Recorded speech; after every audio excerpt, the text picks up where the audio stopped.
আবু সাইদ ইবনে Mualla রাদিয়াল্লাহু তাআলা আনহু নামের একজন সাহাবী আল্লাহ রাসূলকে কেমনে অনুসরণ করতে হয় আমার আল্লাহ তাআলা শিখিয়ে দিলেন। এই সাইদ ইবনে মুআল্লা তিনি নামাজরত অবস্থায় নামাজের মধ্যে দাঁড়িয়ে নামাজ আদায় করতেছেন। কি করেন? কথা বলতে হবে। নামাজটা কার? আল্লাহর। তিনি নামাজ আদায় করতেছেন। আল্লাহর নবী এমন সময় আবু সাইদ মুআল্লাকে ডাক দিলেন, ও আবু সাইদ মুআল্লা এদিকে আসো। কিন্তু ব্যক্তিটা হলো নামাজের মধ্যে। এদিকে রাসূল ডাক দিয়েছেন, সাহাবী নামাজ ছেড়ে দিলেন না, নামাজটা পরিপূর্ণ করলেন। এরপরে সালাম ফেরানোর পরে আল্লাহর নবীর কাছে চলে আসলেন। আল্লাহর নবী ডাক দিচ্ছেন, ও আমার সাহাবী, আমার ডাক কি তুমি শুনতে পারো না? ভালো করে বোঝেন, আমার ডাক কি তুমি শুনতে পারো না? আমি যে তোমাকে ডাকলাম, আসতে দেরি হলো কেন? আল্লাহর নবী এই প্রশ্ন যখন সাহাবীকে করেছেন, সাহাবায়ে কেরাম সাহাবী সঙ্গে সঙ্গে বললেন, ইয়া রাসূলুল্লাহ, আমি নামাজের মধ্যে ছিলাম। কোথায় ছিলাম? নামাজের মধ্যে ছিলাম। আপনি দেখেছেন, কিন্তু আপনার ডাকটা আমি নামাজ শেষ না করা পর্যন্ত কেমনে আসি?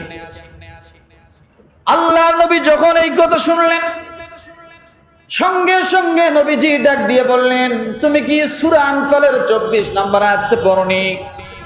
ইয়া আইয়ুহাল্লাযীনা আমানুস্তাজিবু লিল্লাহি ওয়া লির-রাসূলি ইযা দাআকুম লিমা ইউহয়িকুম। তোমাদের রাসূল যখন তোমাদেরকে ডাকবে, সঙ্গে সঙ্গে তোমরা ডাকের জবাব দিবে। আমার বাইরে কথা যখন বললেন, আল্লাহর নবী আর কিছু বললেন না, চুপ করে পথ রওনা করতে ধরলেন। আল্লাহর নবী যখন মসজিদ থেকে বাইর হয়ে যাবেন, সাহাবী পিছন দিক থেকে ডাক দিয়ে বলেন, নবীজি আপনি ডেকেছেন, আমি নামাজের মধ্যে ছিলাম। বেয়াদবি মুস্তাকি মাফ করেন, আপনি কেন ডাকছেন আমাকে একটু বলেন। আল্লাহর নবী সাহাবী আবু সাইদ ইবনে মুআল্লাকে ডাক দিয়ে বলেন, আমি তোমাকে এমন একটা জিনিস শিক্ষা দিতে চেয়েছিলাম, যে শিক্ষা দেওয়ার জন্য আমি তোমাকে ডেকেছি। সাহাবী আশ্চর্য হয়ে গেল, ইয়া রাসূলুল্লাহ, আপনি শিক্ষা দিবেন? ভালো কথা। নবীজি আর কিছু বললেন না। এই কথা বলে আবার পথ রওনা করলেন। সাহাবী আবার রাসূলের পিছনে গেলেন, যে বললেন, ইয়া রাসূলুল্লাহ, আপনি কি জানি আমাকে শিখাই দিতে চেয়েছিলেন, আপনি আমাকে একটু দয়া করে বলুন। আল্লাহর নবীর সামনে সাহাবী যখন এই কথা বললেন, সঙ্গে সঙ্গে আল্লাহর নবী ডাক দিয়ে বললেন, আমি কি তোমাকে কোরআনের সর্বশ্রেষ্ঠ একটা সূরা কি আমি তোমাকে শিক্ষা দিব না? আমি চাই তোমার হৃদয়ের ভিতরে কোরআনের সর্বশ্রেষ্ঠ একটা সূরা তোমার ভিতরে থাক। তুমি যে নামাজে দাঁড়িয়েছো, এমন একটা সূরা আমি তোমাকে শিক্ষা দিতে চাই, যে সূরা না হলে নামাজেই হবে না। সাহাবী বললেন, ইয়া রাসূলুল্লাহ, আপনি বলুন। আল্লাহর নবী বলেন, ও আমার সাহাবী, তুমি যদি সূরাতুল ফাতিহা পাঠ করো, তুমি যদি সূরাতুল ফাতিহা শিক্ষা করো, আমার আল্লাহ তাআলা সূরা ফাতিহা শিক্ষা করার কারণে তামাম কোরআনুল কারীম তেলাওয়াত করার সওয়াব আল্লাহ তোমার আমলনামায় দিয়ে দিবে।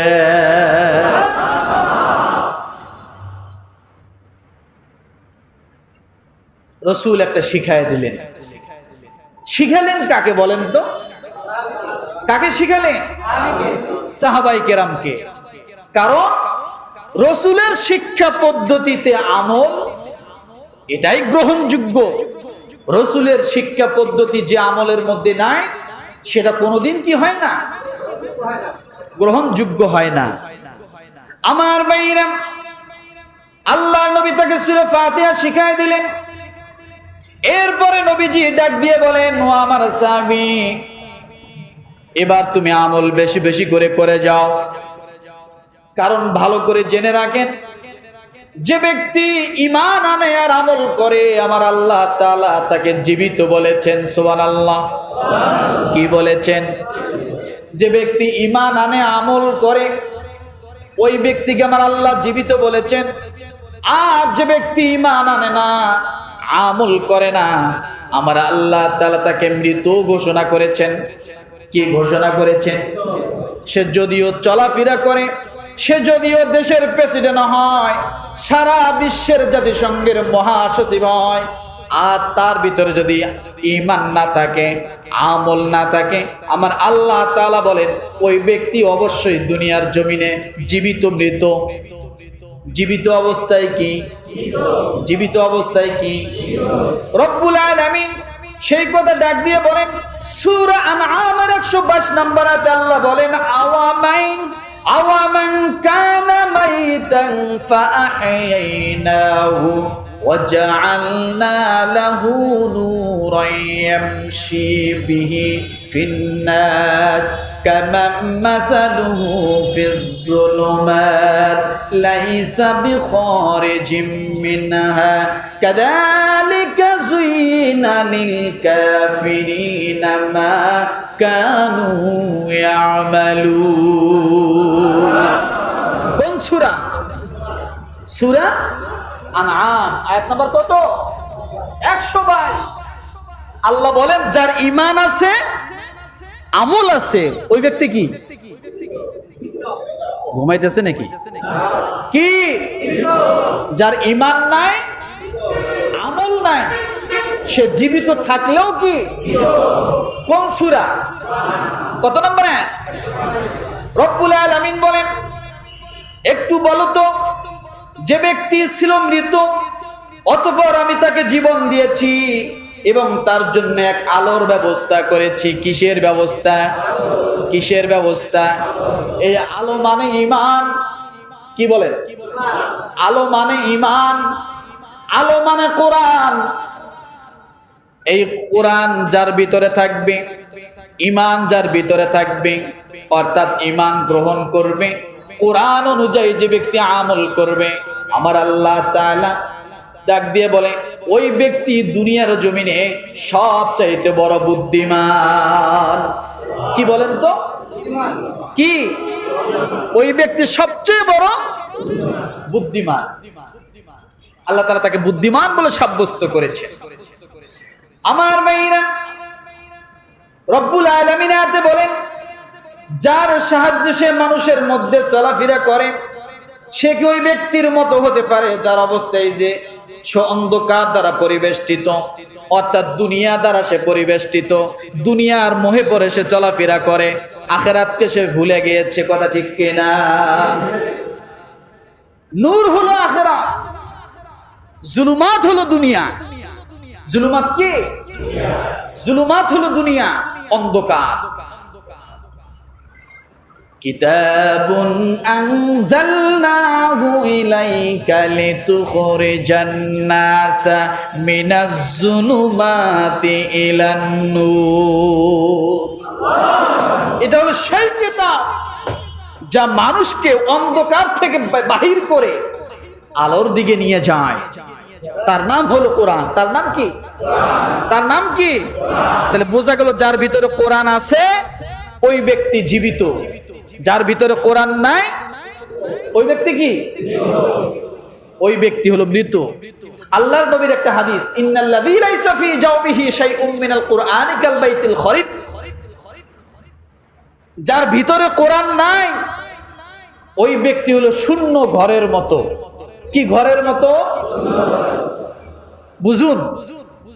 তার মানে বোঝা গেল শূন্য একটা ঘর, চারটা খুঁটি আছে, বেড়া নাই, ওই ঘরে কারা বসবাস করে?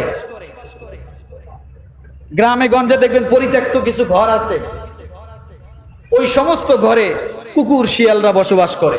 কথা ঠিক না? আল্লাহ রাসূল এটাই বলেছেন, যার ভিতরে কোরআন নাই তার ভিতরে শয়তান বসবাস করে। তবে একটা কথা মনে রাখেন, শয়তান কিন্তু মানুষের কলবে প্রবেশ করতে পারে না। শয়তান মানুষের কলবে প্রবেশ করতে পারে না। শয়তান মানুষের শরীরে ভর করে, এখান থেকে সে আক্রমণ করে।